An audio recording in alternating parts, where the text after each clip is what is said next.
It is 11:31. We have clouds around at 41 degrees on AM 1090, AM 1130, AM 1500, and also FM 100.3. It is a real pleasure for me to bring to you this morning a genuine legend. As a matter of fact, he just got some new hardware, declaring himself an Atlantic 10 legend, but has trophy cases full of hardware for all of his many accomplishments over the years. Indeed, a legendary figure in this area and one of the most respected people, not only in this area, but across the country in the world of basketball. It's University of Dayton former coach Don Donaher. Coach Donaher, good morning and welcome to Classic Country Radio. Well, thank you, Bucks. Nice to be with you. Well, you were recently named an Atlantic 10 legend for the contributions that you made to the program at the University of Dayton, a member of the A-10. They gave you a little trip to celebrate this. Yeah, it was part of the A-10 tournament over in Brooklyn at the Barclays Center. It was a very nice event. And this is added to, as I was referencing, a trophy case of awards like the Toledo Area High School Hall of Fame, the Ohio High School Basketball Coaches Association Hall of Fame, University of Dayton Hall of Fame, and so many others. Of these achievements and recognitions over the years, is there any one in particular that means more to you than some of the others? No, not really. As a matter of fact, in this case, I told Tim Wobbler, I said, you're sending the wrong guy over here. I said, you either want to send a great player or a pioneer, and I'm not either. But in a nice way, he said, just do what you're told and be grateful. so that's what we did. So it was a nice event. Well, this is another of those reasons that I think that you are so beloved. You're a very easygoing legend. Nice to be a living legend, isn't it? Oh, yeah. Yeah, I'm not high on birthdays anymore, but I've seen him. I've seen him come. I don't like to see him coming anymore, but we're very fortunate that we're still breathing. Now, tonight, of course, the University of Dayton Flyers entering into the Sweet 16 for the first time in 30 years in their matchup with Stanford. I want to ask you about that later on. But let's go back to the last time. Let's go back to 1984 when you went into the Sweet 16 up against the University of Washington. You had one of the all-time great players in Dayton history on that team. Yeah, we sure did. Roosevelt Chapman. And I've spoken with Roosevelt through the week here. Of all places, a Brooklyn kid. He's living in South Dakota now, but he's on his way to Memphis right now, and he's going to be there for the weekend to root the Flyers home. Oh, that's great that he's making the trip. Yeah, he's still a big fan. He was a great player, and he was our horse that year. There's no doubt about it. He was surrounded by good players, though. We had a real nice team, but they knew that the ball had to go through him on most occasions, and he could deliver like no other. All-time leading scorer in Dayton history. Right. Yeah, he was a great scorer. It was a different game then, though, than it is today. There was no three-point line. There was no shot clock, and believe it or not, players they weren't very accurate at shooting what is today the three-point shot. Everything was sort of in close to the basket, post up, drive, and that was his game. He was very clever, and he could go among the tall trees and score and draw fouls, and very, very clever player. But he was unselfish at the same time. He had a real good feel for the game. He knew when it was time to take a shot, and he knew when it was time to give it up. Now, everything changes, and one adapts and makes changes as it does. But do you miss the game as you describe it there in 1984? No, I have a great appreciation for the game today. I noticed that there's less posting up in the game. and there's more outside shooting. But the reason there probably isn't more posting up, these kids are so strong today. I mean, every program's got a strength coach and a weight room, and these players today look like NFL linemen. Muscles everywhere. They're pumped up. Yeah. Oh, yeah. So probably it's very difficult to get into the low post and score because, somebody's leaning on you, and it's not easy. So the game, I'm just amazed at how some of these guys can shoot that three-point shot so effortlessly and be so accurate. At the same time, there are a lot of teams that don't shoot the ball well. Dayton is not one of them. They have a collection of very capable outside shooters, and that's why they're such a tough out in this tournament. Very good shooting team. We'll go to that team here in a moment. Going back to the 83-84 team, which went 21-11. Could you take us through the tournament and Dayton's involvement in it in March of '84? Well, we were a 10 seed. It was Bucks. It was a different bracketing then. That was the last year that there weren't 64 teams in the field.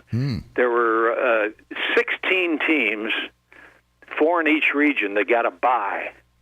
So that meant there were 16 less teams. So I think there were, do my math here, I think there were 32 teams that had to play in the 16 games, and then the other 16 were waiting in the wings in the first round. So we were sent to Salt Lake City to play at the University of Utah, and we played against a 7-seed LSU, and if we win that game, we have to go against one of the seeded teams, the number 2 seed Oklahoma, who didn't have to play. Now, the next year, they had the full 64-team bracket, but that year they had this system right here. And so we got by LSU. It was the only first-round game that was on national television. Now you get every game on TV. But we were fortunate to play late at night and had that game and went around the country. And we played well and got by LSU. And a lot of people thought we were doomed in that we were going to play Wayman Tisdale in Oklahoma, a 2 seed. And that's when Chapman had an unbelievable game, scored I think 41, and we got by Oklahoma, and we were right where our team is today. We were headed for the Sweet 16.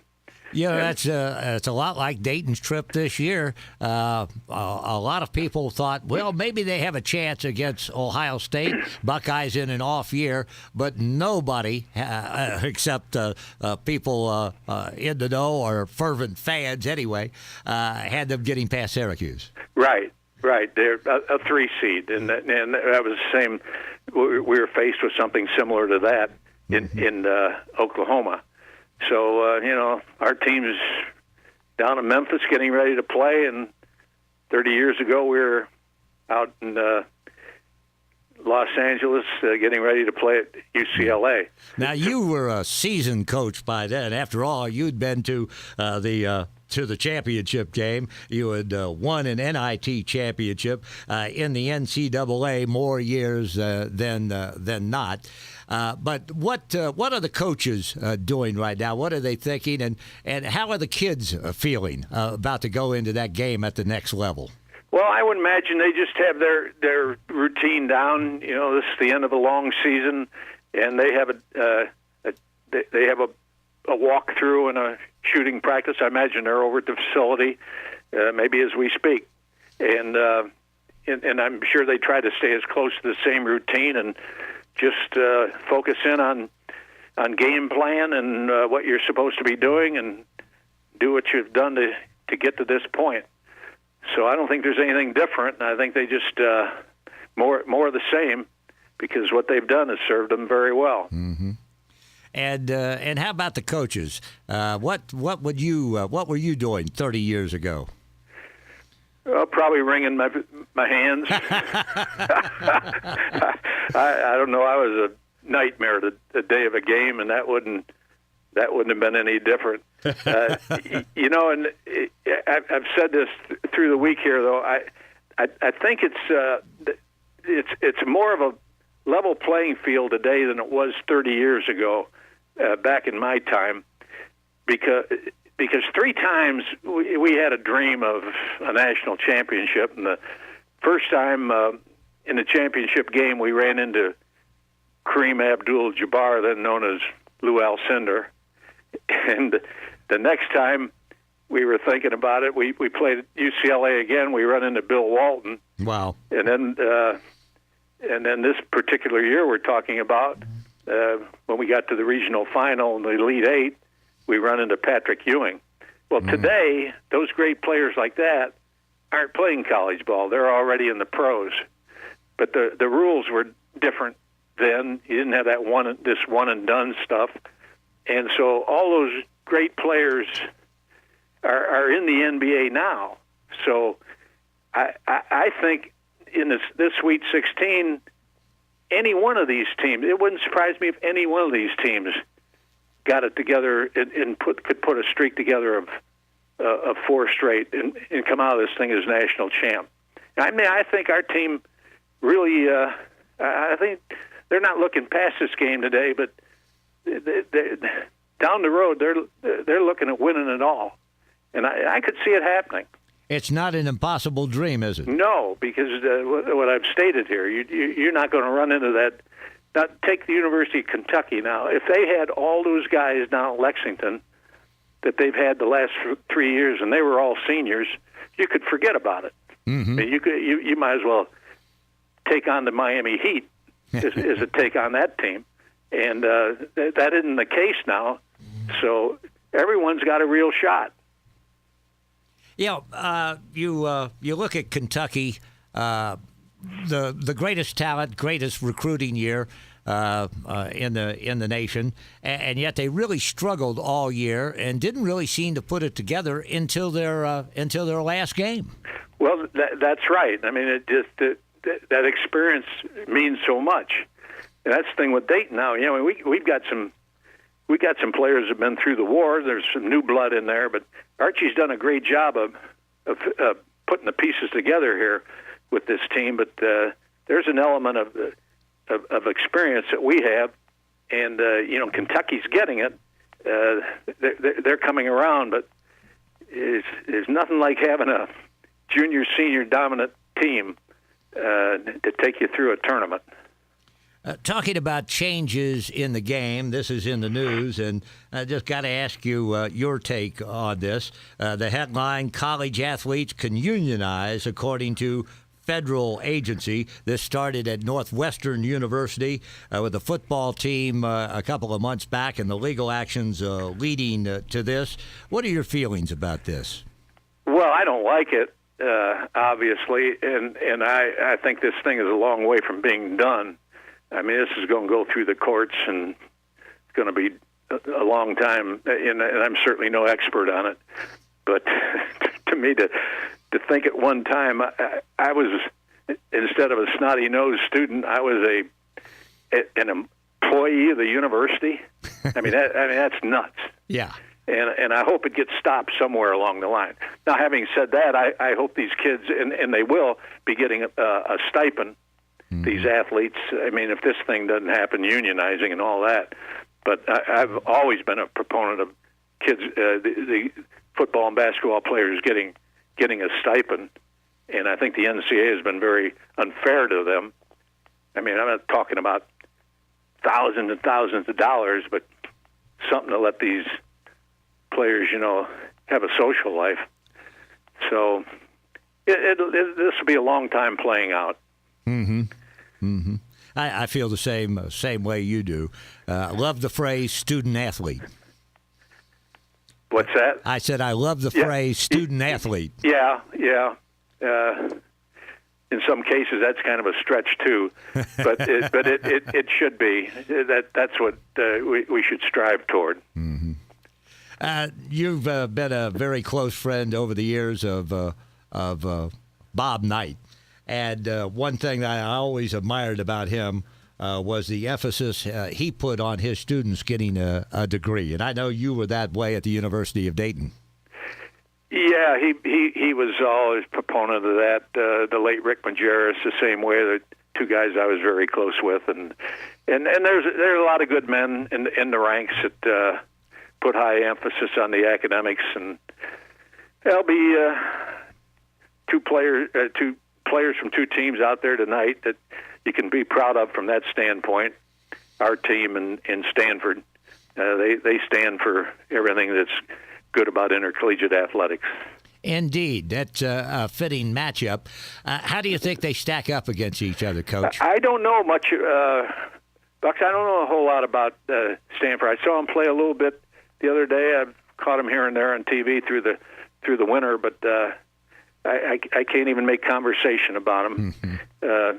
There was a comparison of statistics in the morning paper, and my God, they looked identical. Mm-hmm. I mean, every way you wanted to measure them statistically. So it should be another one of those games that we've seen, like with Ohio State and Syracuse. Two of the best college basketball games I've ever watched. Oh boy, yeah, they were great. I mean, right down, and fortunately we made the big plays at the end, and the opposition didn't, and our team marched on. And Stanford, I just saw their final game in the last round. But again, exciting college basketball. Yeah. Well, it's I've said before, it's such a level playing field now. And, the number one team in the bracketing, Florida, they played the play-in winner here, Albany. Mm-hmm. They were all out to beat Albany, a 1 against a 16. So you can almost throw out the seeding. It just doesn't. It doesn't give you a good measurement. Before we break off here in a moment, I have to ask you about a favorite moment as you look back on all those exciting basketball games, all those exciting seasons, all those great players that you coached. A favorite moment or a favorite memory as you think about that? Well, probably when we made it to the Final Four. That was just a great moment. And we went to Louisville, and we were going to play against a very good North Carolina team, Dean Smith's first team in a Final Four, I believe. Mm. And we played down at Freedom Hall in Louisville, and we got down, and one Don May came to the rescue, and he hit a shot, and then he hit his next 12 shots. He hit 13 consecutive field goals at a pressure-packed stage like that. Mm. And we won the game with a little breathing room. The 3 games prior to that, we had no breathing room. They were a buzzer beater and 2 overtimes. Or 1 overtime, a 1-pointer, and a buzzer beater. That was overtime. Yeah, there were 2. So we were just blessed to get there. And then we had a little breathing room in our game with North Carolina. But the next night, unfortunately, we were a no-show against Al Cender and John Wooden's team. Well, that was one of the most awesome teams in the history of college basketball. Yeah, that was a pretty good team. Yeah. Undefeated and national champs, and that started them on their run of 7 straight. And ironically, we almost broke their streak 7 years later. Mm-hmm. When we played that triple overtime game with them out at Tucson. The game got away from us, and then they did not win it anyway. They went on to the Final Four, and North Carolina State beat them, I think, in 2 overtimes. But we were almost the team that broke the streak, and they still have to live with that heartbreaker because we had them by the throat and didn't get it done. You mentioning North Carolina, then North Carolina State. Really, in your conversation earlier about the way this talent is spread out now, North Carolina, for the first year, does not have any team at the next level of the NC2A, and there's no team from Indiana still in the tournament. Wow, that's something I didn't realize that. Yeah. Good for the Dayton Flyers. It's our turn. Well, you had to go up against that UCLA team. the Flyers, as they move on in the tournament, I say hopefully, could find themselves against an intimidating foe. What kind of advice do you have to a coach or to the players in approaching a game like that? You just got to think of it as X's and O's, don't you, and not think about what they've done. Right. You just have your own. You're locked into your own preparation. I mean, right now, I know how Archie's set up, and he's got the staffs are a lot larger than they were in our day, but he's got two coaches. Somebody's preparing for UCLA now, and two guys are preparing for Florida, and two guys have been on this game with Stanford.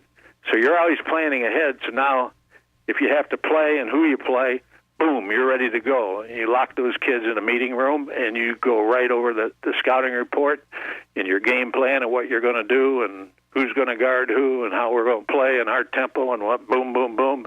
And you're organized, but you've been doing that all year. So you just don't deviate from what you've been doing all year. And Archie's really good at managing the games coming up.